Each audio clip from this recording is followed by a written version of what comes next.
to go live, so hold on, and I'm gonna close my mouth so I won't be talking all over the video. And I'll share it to your pages once we get started. Okay. And it's connecting now. Okay, I just got to text Penny Rogers live now. Yeah. You're live. Okay. You're listening to the new WCEG Network on WCEG talkradio.com. Click live stream tab or watch us live on your smart TV, YouTube, WCEG Network. I'm Dr. Wanzo, your show host for Mind Matters. For the next hour, we're the worldwide community empowerment group where we speak life into the community. Like us on Facebook, follow us on Twitter and on Instagram at WCEG_talk_radio and at WCEG Network. Last but not least, the topics and opinions are those of the show host and guest and not WCEG Network.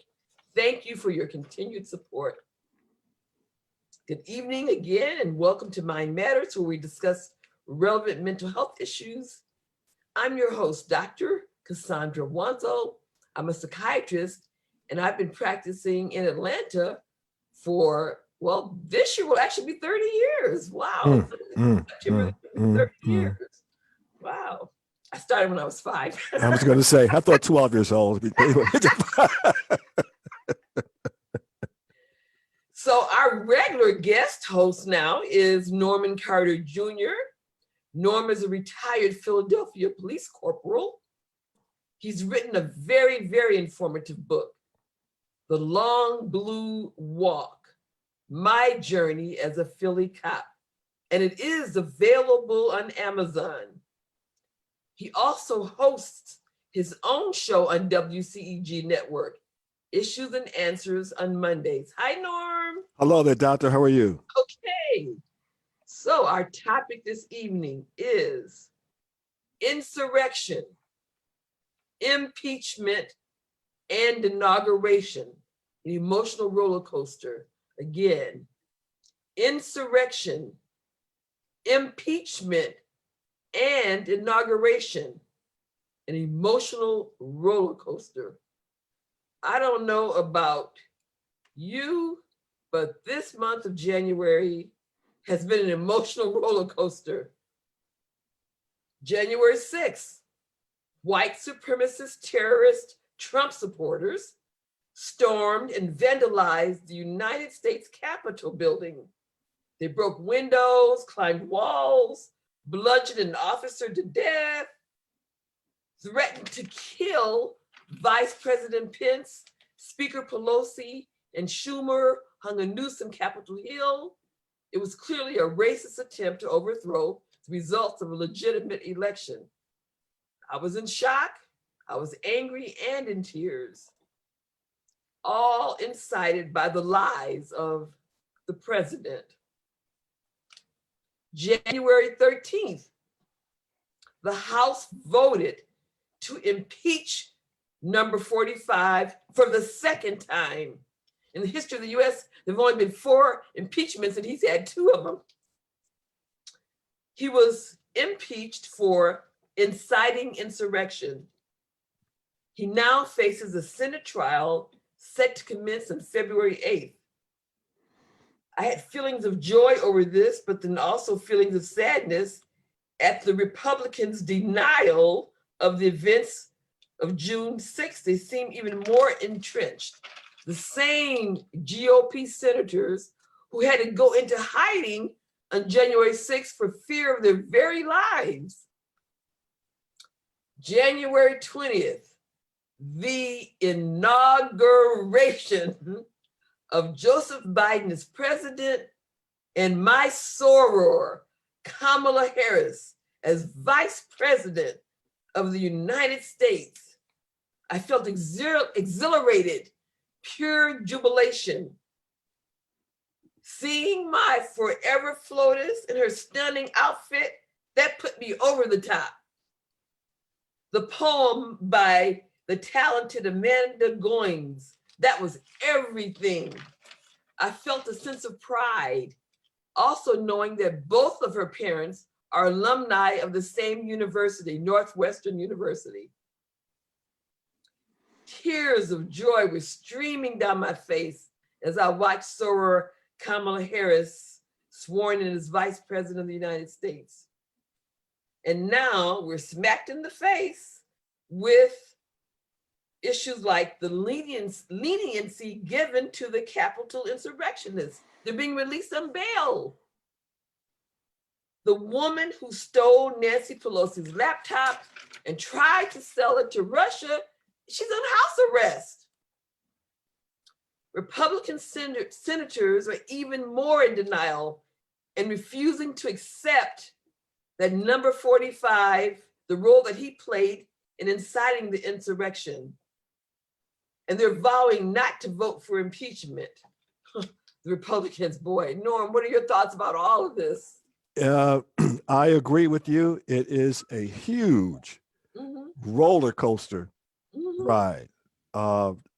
Just this entire month, I don't think that anyone living on Earth has seen something like this happen in America since its existence. And this was all instituted by the president. And as you say, these insurrectionists committed horrific crimes, horrific. And to be released on low bail, I mean, extremely low bail, considering what they did. I think when African Americans and minorities look at it as we do, we wonder, where is the equitability in the law? Yes. Where is it? Yes. That it's sad. Whenever I think of this insurrection, I think of the scene, they keep playing it over and over, where there's a police officer lying face up, not face down, face up. And these people were hitting him with flagpoles and other objects. Hockey sticks. Yeah, he may lose an eye because of it. Horrendous, absolutely horrendous. That this would happen. And the other part of this is, as you mentioned, we had people, they didn't just leave the Capitol meeting room, they ran for their lives. And now to stand there and not take this seriously and worry about the base, I'm going to enjoy talking about that base in the coming weeks. You have to consider who that base is that they're trying to hold on to. These professional politicians. That base, I won't look at them, characterize them as well, they're human beings, but their character is just as Hillary Clinton said, their character is deplorable. She was that right. That you could be so easily led. And now the ones who are caught are using the Nuremberg Defense. And I don't know whether many of our younger people especially are aware of that. But the Nuremberg Defense for the people who were committed of war crimes in World War II was, I was just following orders. And all of these people who have been making statements say, I was just following my president. That is not a legitimate excuse. Not a legitimate excuse at all. But some of them legally are planning to use that as a defense? Yes. Wow. Yes. We had the gentleman with the horns. Oh yeah, the shaman, whatever. Yes. Yeah. His lawyer is using that defense. And I heard a female who was apprehended, she's using that defense. And I think the lady that you spoke of. How about pointing to him, to the shaman? He's in jail and says he can only eat an organic diet, went for a few days without eating, and got a court order allowing him to eat organic food. I mean, since I've Yeah. never heard of that. Yeah. Happened to anybody else? Yeah, I guess a lot of our arrested Islamic people are wondering, hey, what about me? Exactly. What about me? It's just, you can go and commit an act of murder Mhm, captured on television, mhm, captured on videos. There are videos that we haven't seen yet, that mhm, the FBI has access to, that we haven't seen yet. mhm. So I think when those videos are released, and they may be released by the time of the Senate hearing, I think we're going to see things that are alarming. Mm. And not that what we haven't seen already isn't alarming. The fact that they let them go, and then after the fact, are looking for them instead of, arresting them. Then just let them, leave. And just not forget, we talk about the bad stuff, but about the African-American police officer who is a hero now. Oh, And he has been given promotion. He's in a new position now. right. He was the one that escorted Vice President Kamala Harris.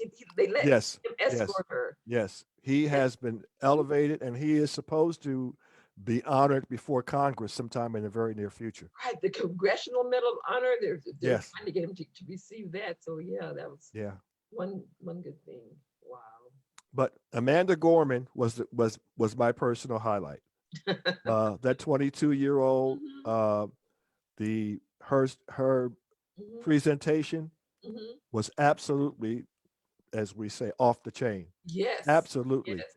And consider the fact that she had to rewrite the end of it because of what happened on January 6th. Yes. Yeah. And her book is now #1 on Amazon. Right. Yes. The book went up to #1. I know she's written 2, but I think both of them are like #1. Right. And they're not out until September. Right. 22 years old. I said both of her parents went to Northwestern. Yeah, absolutely. Yeah, they were a few years ahead of me, so I didn't know them, but I know people who knew them and said that both of her parents are really dynamic. Yeah. They raised her correctly. Yes, they did. She went to Harvard herself. Yes. Yes. Yeah. Speaks well. Yeah. Yes. She just signed with a modeling agency. Really? Yeah. Wow. Things are looking up. Yeah. Well, back to Mr. Trump and his band of deplorables, deplorable acting people. I think it's sad, it's alarming that we have almost the entire Senate is lockstep now, determined to protect Donald Trump. Exactly. That would this have happened to if President Obama had done something like this? Well, you know what the answer. You know it would have been different. I'm just saying, we know. It's awful, and I mean, people were killed. Yes. It wasn't like this was a demonstration that got out of hand. Donald Trump organized this. They knew in advance that people were coming there armed. They knew that. Yes. They purposely understaffed the help that the Capitol Police should have had. Purposely did that because what Donald Trump wanted to happen happened. He wanted the building breached. He wanted the proceedings to stop. Exactly. This is what dictators do. Exactly. That's what Lieutenant General Honore said, that because they appointed him to oversee some kind of investigation. He said that there was some inside things going on there. Yeah, behind the scenes, and you had Congress people escorting, they believe, some of the insurrectionists the day before. They call it like reconnaissance the day before. Yes. Taking them on tours because in fact, there was some dialogue where one of the people said he knew where the exits were, and he said he knew exactly where they were, what floor. He said we can close the door the tunnels off and gassed them. Yeah. Well, there was also one executive at the Capitol building who said he has a nondescript door. There's nothing on his door that has his name or anything on it. And he said the people were banging on his door, calling his name. Fortunately, they didn't get in, but that's a true instance of inside help. So I'm not sure which aspects Honoré. That's a true incident of inside help. So I think, Yeah. But that's inside help. Right. So he's supposed to be investigating. I don't know if which parts, but he's supposed to be investigating that. They're appointing him to investigate that. And then I was just seeing today, the Department of Homeland Security, they've declared an advisory of domestic, let's see, they issued a terrorism advisory today. They issued a terrorism advisory warning, citing a heightened threat across the US until April 30th. So they've issued an advisory today. And believe me, when they do that, they have information that you and I don't know about. Oh, wow. They have information that you and I don't know about. They are very tight-lipped about information they release. But I think the public needs to pay attention. I wrote something down, and I don't like to get ecclesiastical because then that gets people upset. Well, no, go ahead, do your thing. But Ephesians 6:12, for our struggle is not against enemies of blood and flesh, but against the rulers, against the authorities, against the cosmic powers of this present darkness, against the spiritual forces of evil in the heavenly places. I'm going to change that to heavenly places to earthly places. You have evil, unrepentant people who are determined to destroy this government and to put minorities under their thumb. That's their goal. That's the reasoning for MAGA, Make America Great Again. Yes, it's all about white supremacy. Exactly. I know there's this book, Caste by Isabel Wilkerson, I'm reading, and she talks about the caste system in the United States based on power, and that they don't want to give up the power. And that's what happened, because they don't want to give up the power. Yeah, the government's, the demographics of this country is changing. And that's, a lot of people are afraid of that. Exactly. And it's a scary place to be, especially when you have congressmen and senators trying to undo due process of law, undo election results. And now we understand why there has been so much voter suppression, because this election, our folks, African Americans, came out like they've never come out before. Exactly. This upset the election. Exactly. This upset the election. And this is why they're angry. This is why they want to overturn the election. And this is why the voter suppression movement is up and running. Because you see the recounts were in cities like Detroit, Milwaukee, Atlanta, the Black population centers. That's Philadelphia. Recounts. Yes. Yes. That's where they want recounts. Yes. I read something yesterday. Today is International Holocaust Remembrance Day. Oh yeah, I saw that. Yeah. And I read something yesterday. It's in the New York Times by Miss Olivia B. Waxman. It says, hate never disappears. It just takes a break for a while. Wow. And I think that's what we're seeing now. Donald Trump was the come out from under your holes person for these people who've been kept suppressed for so long. And now, excuse me, it's popular almost to be a racist. They are defining the Republican Party. And unfortunately, the leaders in that party are too emasculated, too timid, too integrity challenged to stand up to these people. They're more interested in preserving their careers than they are in doing the right thing for America. Exactly. That is scary. Exactly. That is scary.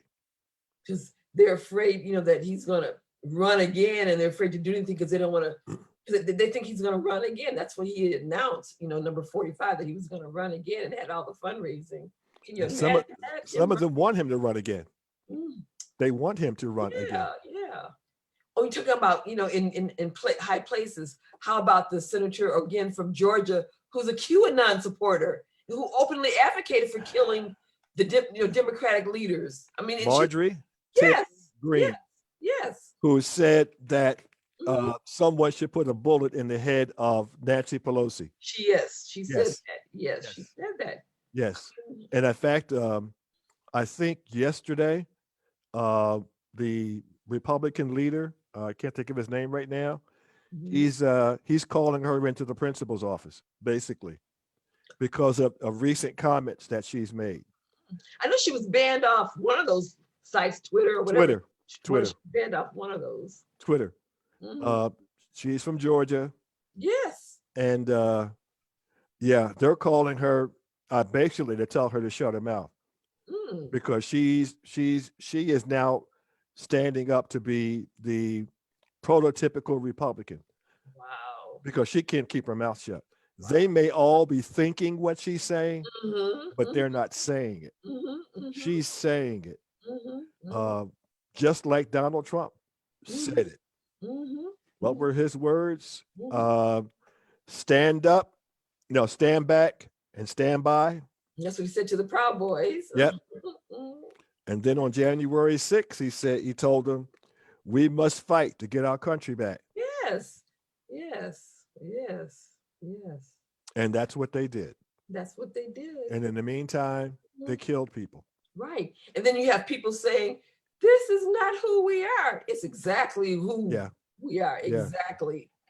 Former, I don't know whether you heard, I mentioned this, former Defense Secretary Cohen said those words like a couple of weeks ago, that this has always been who we are. Exactly. This country was founded on that white supremacy. It's ingrained in the fabric. I mean, sometimes I'm really hopeless, like wondering, is that this system ever going to be dismantled? It's been around for hundreds of years. Well, I think, and this is my own personal opinion, and I've said this to several politicians who I have interviewed, and they all get tongue-tied when I mention this. But I think that things will not change as long as poor blacks and poor whites, or marginalized whites and blacks, fight against each other. I saw this in Philadelphia, and I said to a politician who I interviewed not too long ago, why don't you think about joining forces with the people of Appalachia who are poor, who need health care? You don't go after these people. Our African-American politicians are only concerned with talking to or getting votes from African-American people. And then when they don't get elected, they wonder why. And it's ingrained in the lowest white person to think that they're superior. That's part of their existence, is that they feel superior. They don't care. I mean, how poor they are, but as long as they're white. And that's why, but that's what we have to reach out to them. And we may be getting off subject, but I will say this from my own experience, that middle-class white people disdain and disown poor whites. I'm telling you, this is a fact. Oh, you remember Trump said that he was disappointed that they were low class when he saw the pictures? Yeah. He made some comment that they were low class. Yeah, they disdain, and that's why you've had people in Appalachia who don't have health care. They don't have Medicare. They don't have the Obama. They don't have anything because their leaders don't want it. So these people are suffering just as our poor Black people are suffering. And so when we say, or when I say, because even Martin Luther King has said this, that we all kind of like have to get together, because as long as we fight against each other and refuse to trust one another and refuse to work together, you're working to the advantage of people who want to keep us divided and hold on to their power. And I firmly believe that. I mean, and we carry that through not just the neighborhoods that we live in. We go to segregated churches. What's something that truly irritates me to no end. To be a Christian and be proud of the fact that you go to an all Black church or an all white church and you justify that, to me, is unconscionable. That is not what our religion was based on. When you go back and look at the origins of our religion, there were people of all colors. There were Africans. There were all people from all different cultures joined into this religion. And now we purposely work to separate ourselves. In fact, I saw that in my own church, where people were totally upset because we had active white folks in our church who were active and supported our church, and they drove them out. Oh, they drove them out? What do you mean they drove them out? Oh, yeah, they drove them out. And I think that this happens all over. Drove them out how? Well, you just make people feel uncomfortable. We had an associate preacher, I'll just say it, who purposely insulted the other associate pastor who was white on the pulpit, who made the whole church feel uncomfortable, but did it purposely. And fortunately, the person who was insulted had a little bit of class, had a lot of class, and said nothing. But those type of things go on. Wow, that's new to me. I hadn't heard about that. Yeah, and I've heard and seen other things where people have done it to the point that they have hurt themselves. They have hurt their churches by doing that. So, I mean, if you enjoy a segregated church, and I know I'm getting off topic a little bit, but if you enjoy a segregated church and speak up and be proud about it and say it, there are people, a lot of people, white and Black, who only want to worship around people of their color. But anyway, this works to the advantage of these people who want to divide us, to make us feel different from one another, to make one group feel inferior or another group feel superior. This is how this is the groundwork for that. But in this book, I haven't finished reading it, but it's really powerful. Caste by Isabel Wilkerson. She compares the caste system here in America to the caste system in India and in Nazi Germany. And the caste is based on race, but this thing is so ingrained in every aspect that everybody grows up knowing what your role is and what your place. And when you try to leave your role or place, then things, you're all kinds of things happen to you. But it is so ingrained. I mean, it's been, in the States for hundreds of years. In fact, Nazi Germany studied the caste system in America in terms of how to implement theirs. So the thing is, how do you dismantle the system that's so ingrained for hundreds of years? It's part of the fabric of America. Yep, goes all the way back from the very, very beginning.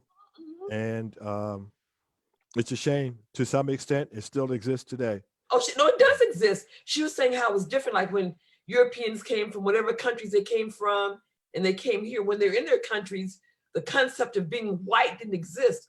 It wasn't until they came here when the concept of white versus Black existed to show the delineation in the caste, because they weren't white when they lived in whatever European country. They were just whatever Czech or Slavic or whatever. But when they came here, they became white and part of the dominant caste. So I said, no matter how poor you are, if you're white, based on your skin color, you're part of the dominant caste, and everybody knows that. Well, we have to not leave out the fact that the original Irish immigrants and the Italian immigrants who came here were also looked down upon. But they were incorporated to the dominant caste. Oh yes, oh yeah, yeah. At some point, they were able to work their way out of it. Blacks Yeah. are still regarded as inferior in the dominant caste, and you have to stay in your place and know your place. Yep, still that way. Remember, when I was doing my residency in psychiatry, I had this patient that had severe dementia, and I was, assessing to see what she knew and she didn't know. She didn't know the date, she didn't know the months, she didn't know the year, she didn't know anything. And and meanwhile, I have a white coat on, and so I said, "Who am I?" She just, without hesitation, the maid. She's the maid. I mean, she didn't have to think about it. She didn't know anything else. But for me, in my white coat, with my black face, I'm the maid. She said it without hesitation. It's well, I had a similar example that happened with me as a police officer, where we had a disturbance call at a house, domestic call, and the person that I went with was also African American. We got to the apartment. The woman answered the door. She was white. She had blotches and bruises on her face. And she took a look at us and said, "Oh no, I didn't call." And so we left. And about 5 minutes after we left, she called back again. So we went back because we were not that far from there. And again, she said the same thing. So when we left the second time, we waited about 5 minutes, and she called back again. And I got on the radio and I said, "This person doesn't want any black police officers coming by. She only wants a white police officer." So the police radio said, "Well, she's not going to get anyone. If you can be that selective when you're getting beat up, you don't need anybody." But so yeah, that's part of that caste system, that racist thinking. Yeah. She didn't know anything else, but she knew I was the maid. Yeah. It's just crazy, absolutely crazy. But the one thing I will say is that these people, and I think I've said this before, they were somewhat hidden. And Donald Trump said, "Okay, it's okay to come out and show the world who you are." It just, I sit here sometimes and I see African American intelligent men and women defending this man. Yes. There's one guy, and he can't see that he's being used. But ever since Donald Trump ran for president, nearly every rally, they put this particular black guy right in the middle so that you can see him whenever Donald Trump is speaking. And several years ago, someone interviewed him. Hey, Paul, you're on mute. You're on mute. Hey, Paul, we have Officer Paul joining us. Officer Paul. Come on in. Hey guys, tell me about the black guy who's right in the middle. Yeah, they interviewed him. He sounded like he didn't get past the 6th grade when he talked. But was he being paid? Was it because some of the people they paid? There's no doubt in my mind they're giving him something. Yeah, but he's even now, whenever Trump speaks at a big event, it's the same guy. He's always sitting there in the middle. I remember, if you remember, Donald Trump when he was running for office, and his 99.5% of his people at the rally are Caucasian, and he picked out this one guy and said, "Oh yeah, that's my Negro." Right. Yeah. My African American, whatever. Yeah. That's my ownership. That's my African American. Yeah. Ownership. Yeah. Hey, Paul, do you have any thoughts? We've been talking about the insurrection. We've been talking about the impeachment, the inauguration, all those things that have happened this month and reactions to it, and the leniency that they've given the insurrectionists compared to other people.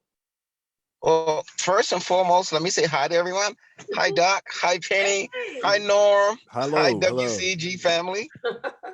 I'm always sorry for my tardiness, but I'm working, so unfortunately, I'm out in the field. But I would like to say this, and please don't take away my black card for saying it.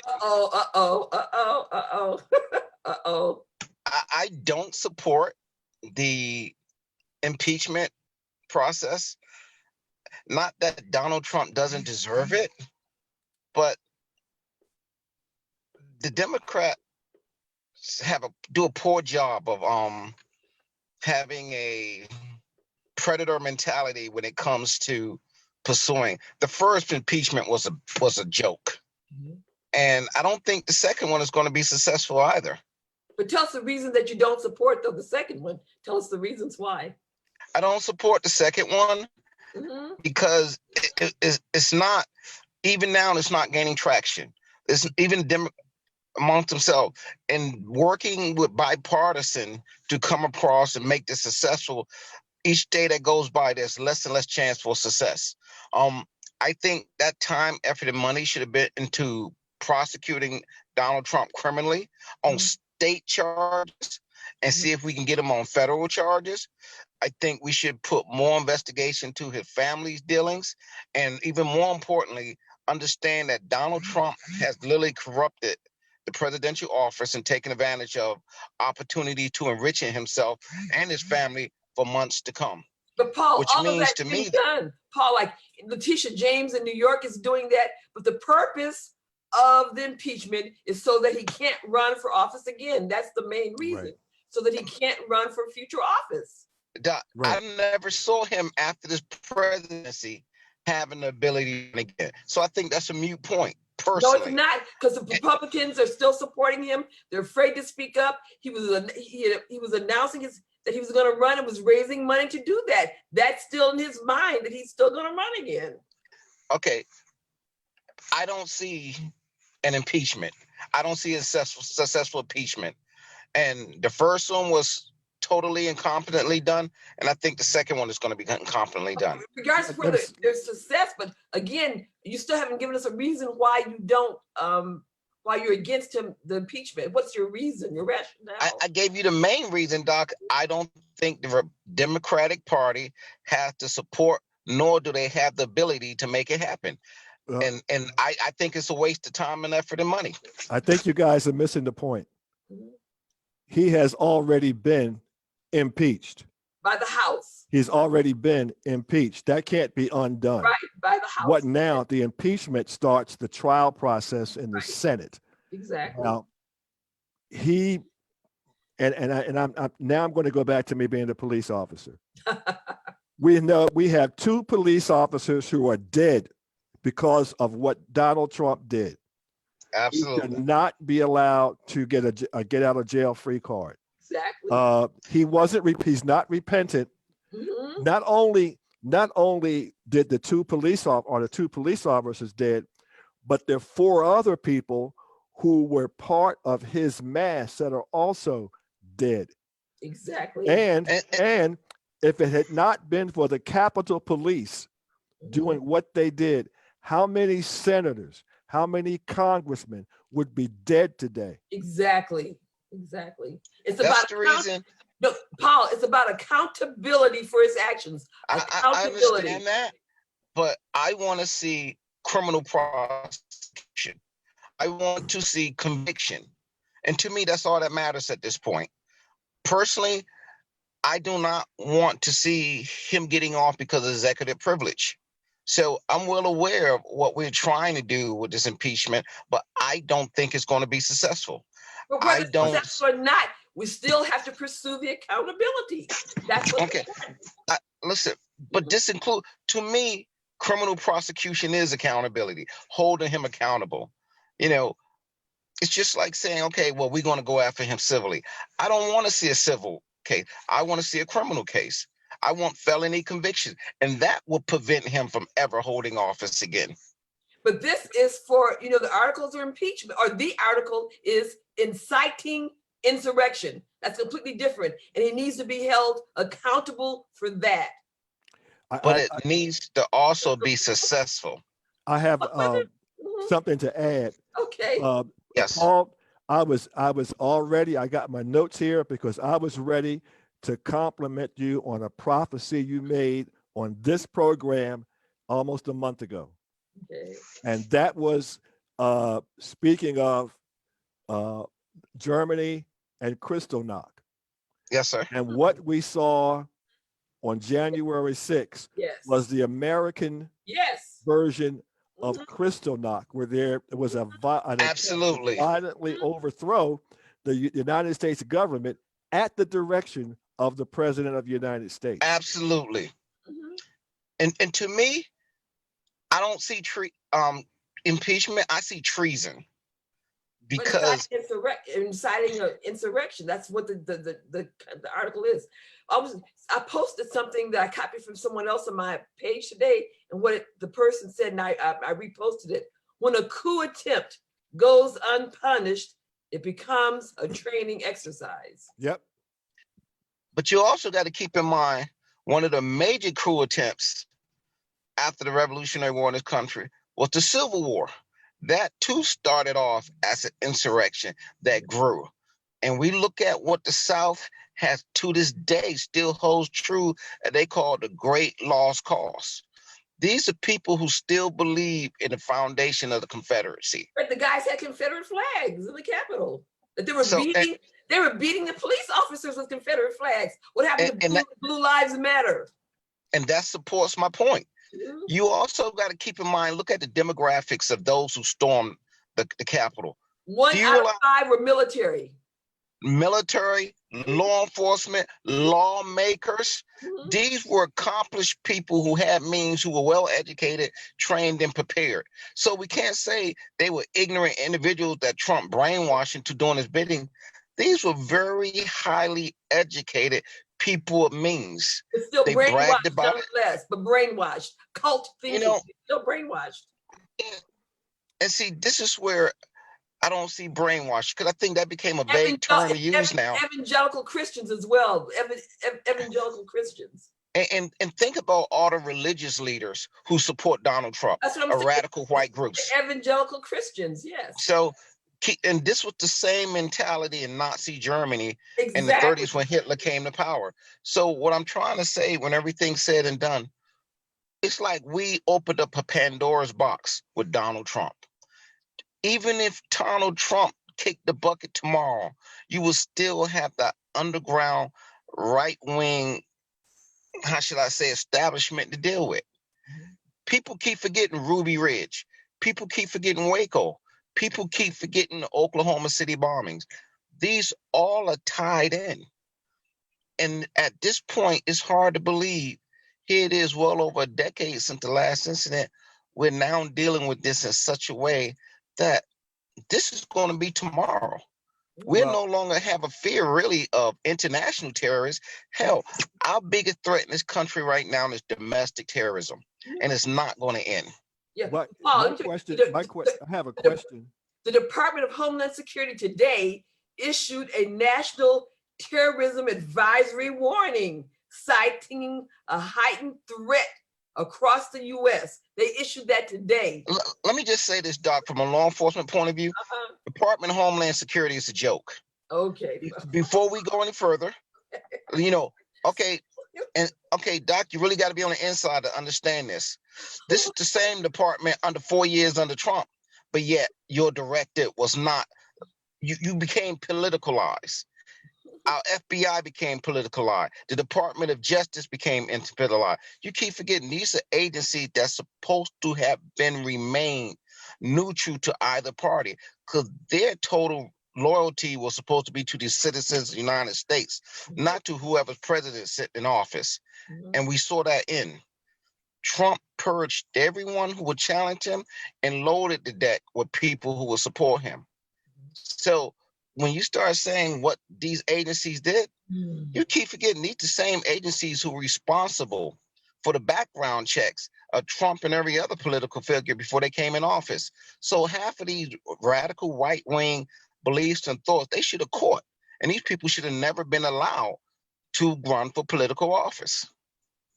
What were you going to say, Norm? I cut you off. I'm sorry. What were you going to say? I was just going to say, this is my question. If not for the insurrection, what can a president be impeached for? It's, you know, and that's a good point, because I started researching order impeachable. We know treason is supposed to be one, That's and treason. also, That's treason. exactly, Insurrection is treason. That is of a high and aggravated nature. Mhm. But I also believe Donald Trump need to be held accountable for literally pimping the presidency. All these secret deals, they made hundreds of millions, billions of dollars off that office. We need to follow the money at this point. Follow the money and start now preparing prosecutions for literally illegal inside trading. That's what got Kelly Loeffler and David Perdue caught up into. You can't tell me they're the only U.S. senators connected to the Republican Party that took advantage of this whole COVID debacle to enrich themselves. Well, keep in mind now, he is under investigation in New York, and he's going to get prosecuted. Also, he is going to be prosecuted for what he did with Raffensperger. Oh, yes. Another prosecution that's being worked on. But the attack on the Capitol was done by him.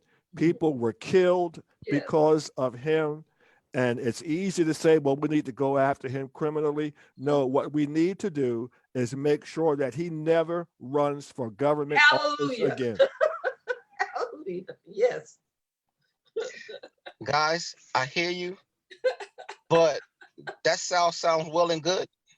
But we don't know where the next Donald Trump will come from that does have the ability to run for office. Pompeo 2.0, Yeah. Trump 2.0. But it's very real, because nobody saw Donald Trump ever coming in the U.S. Nobody ever saw an insurrection at the Capitol taking place, but it happened. And that's my point I'm trying to make. The very thing we thought that cannot happen in this country has happened. And it's gotten to the point now there is going to be other incidents. Well, remember that Donald Trump, when he was running for office, directed people in the audience to beat up people, in the audience. That was a sign. Right. That was a sign. That was a sign. Yes, it was. But you know what? Those people who were in there, they made sure they voted because they enjoyed that. But you know what we did? We sat on our hands. 43 million people did not vote in 2016. Nothing. But guess what? They came out and voted in 2020. And that's what's got everybody upset. And that is where it made the difference. Yep. People realized, they got woke up and realized, wow, this is really happening in America. This really happened. Stacey Abrams, hallelujah. Yes, sir. And this is who we are. Like I said, this is not who we are. Oh, yes, it is. It is who we are. You know, not to get off subject, but I'm really looking forward to voting to Stacey Abrams for governor of the state of Georgia. Same here. Same here. I really believe she really made a difference in turning Georgia blue. Not just Georgia, but other states too. There are other states that Wisconsin. And I don't want Stacey to, this whole debacle now, or this Democratic Party to not give her just dues for making it happen. You know, I'm a very vocal critic of Keisha Lance Bottoms, and I think if not governor, Stacey would make an excellent mayor. Whichever way she chooses to go, because she showed the ability to bring people together. Yeah. She shows the ability to really, how should I say, go from underdog to top gun. Yeah, governorship, because it was really stolen from her. No, she should be, like someone said, the governor's mansion, that should be Stacey's house. Yes. So with that said, do we ever have to worry the fear of an insurrection in the state of Georgia? Yes. It's all, a good many of the people who were arrested are from Georgia. Yeah, absolutely. Lawyers, the vice president of a bank, the one that killed himself in Alpharetta. And that's the reason I'm bringing this up. Long after Trump gone, there's a support base. And also, I want you guys to take one thing in consideration too. The arming of this country of firearms and ammunition is at one of the highest ever in American history.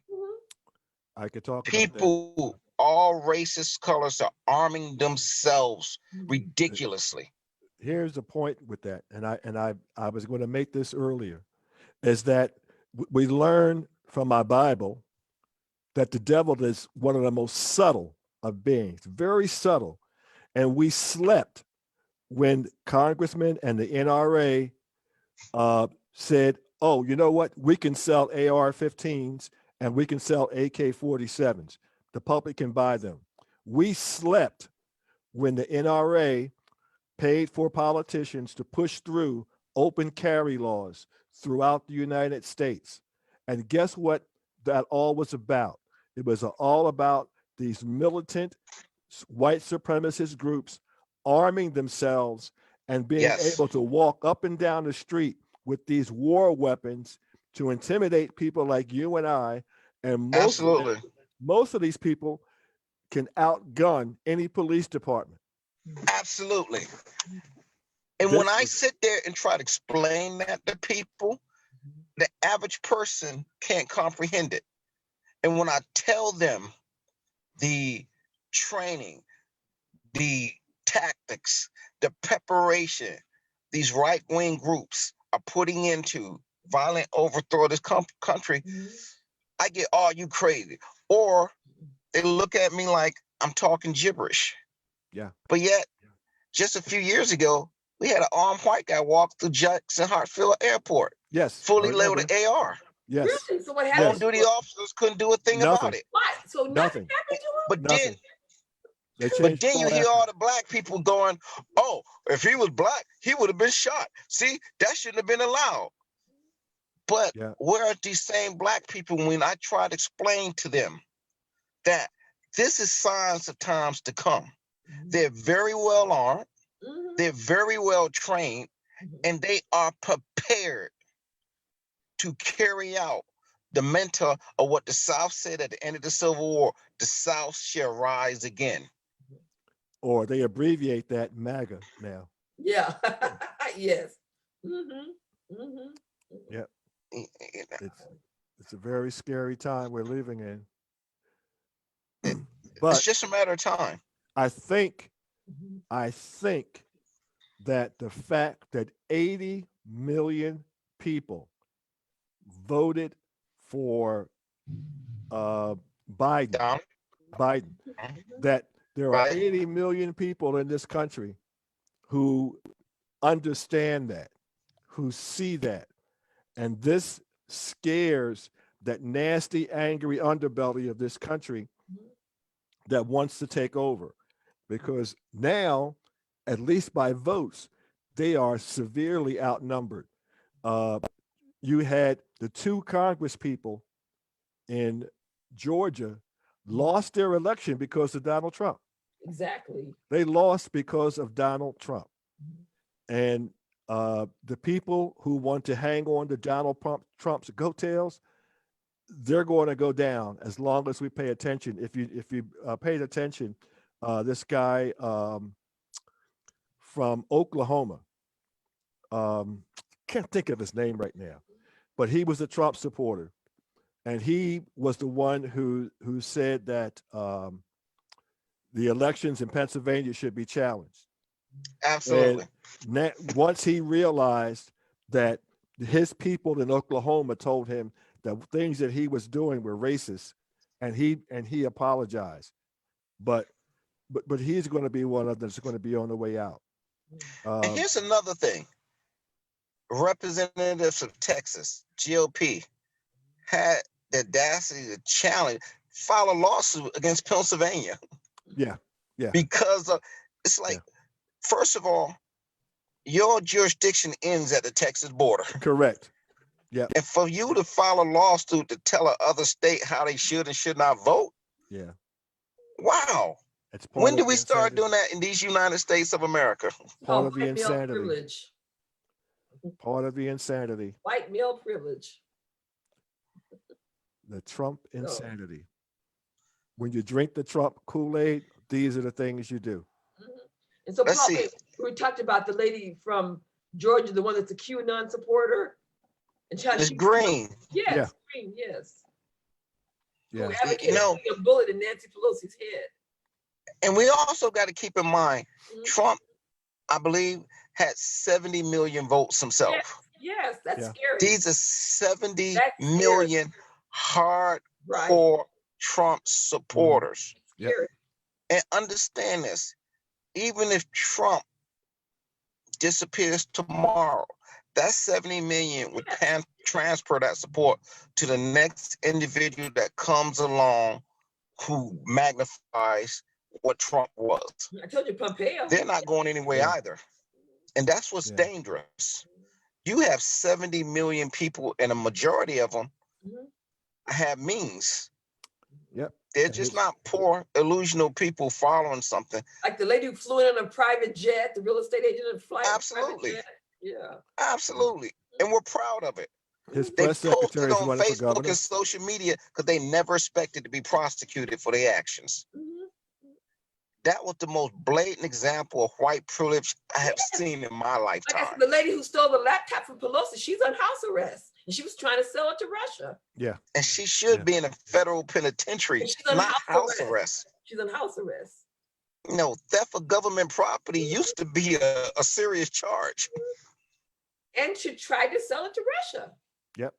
And she got on house arrest. House arrest. House arrest. You know, there's a lot of black people I know sitting up in the pokey like to be on house arrest too. Yeah. Oh, you know, Yeah. they were saying this is a black guy who was in a lot of the pictures at the Capitol insurrection. Well, he's in jail, no bond. Black guy, he's in jail, no bond. And he deserved it too. Right. Well, they said he was And he homeless and deserved mentally it. ill. I read some of this. He's homeless and mentally ill is what they were saying. And he deserves it. Ask him what the lifespan of a token is nowadays. Yeah. Yeah. Yeah. And- Absolutely. But on a serious note, until the Department of Homeland Security, Department of Justice, FBI, until these agencies are purged of pro-Trump supporters, who we have no idea what havoc they're still working on the inside. We cannot even remotely assume that our law enforcement agencies on a federal level are to be trusted. We already know the law enforcement agencies on the state and local level can't be trusted now because we're finding so many supporters among the ranks. So how do we Don't purge? think for, How do we do that? How do we purge? Seriously, how do you do that? you know what? What? We're gonna go start with the Capitol Police. Every Capitol Police officer that moved barriers, that were taking selfies, that were welcoming the insurgents in, they should immediately be fired. No questions asked, whatever the due process. As a matter of fact, you don't even deserve due process because you failed your oath of office. You did not secure that facility and you did not do what you're supposed to do to protect the people. Every last one on video who was welcoming, smiling, and taking selfies, we should make a public example out of them. That's where we start. Start from the point of insurrection and work our way down, baby. All righty. What you think, Doc? Is that too harsh? Are we being too nice to No, him? are you kidding? No, I'm all for it. Okay. And look, Then give me a hand, sister. give me five. Give me five. You know what? We've got 1 minute left. I can't believe the time has gone by. So in 2 Quickly. weeks, I guess we can continue this. If y'all, we can, if it's interested, we can continue this in 2 weeks, but we've got less than a minute left. So this has been a very lively, interesting discussion. I want to thank everybody for joining and our audience out there. So we hope you have a blessed couple of weeks and we'll see you back in 2 weeks and we'll pick it up from there. I don't know if y'all had any last words at all, Paul or Norm, any last words? Nah. Keep the faith. Paul? I want COVID to be over so we can all get together and share a meal. Yes. I'm just looking for all of us fellowshipping. Yes. That's been I miss the camaraderie of being together. I hate these remotes. Yes. All So- right, everyone. So have a blessed evening and we'll see you in 2 weeks. Absolutely. All right. Been, I love you all. You guys be safe out there. Take Okay. care now. Bye-bye. bye-bye. Bye-bye.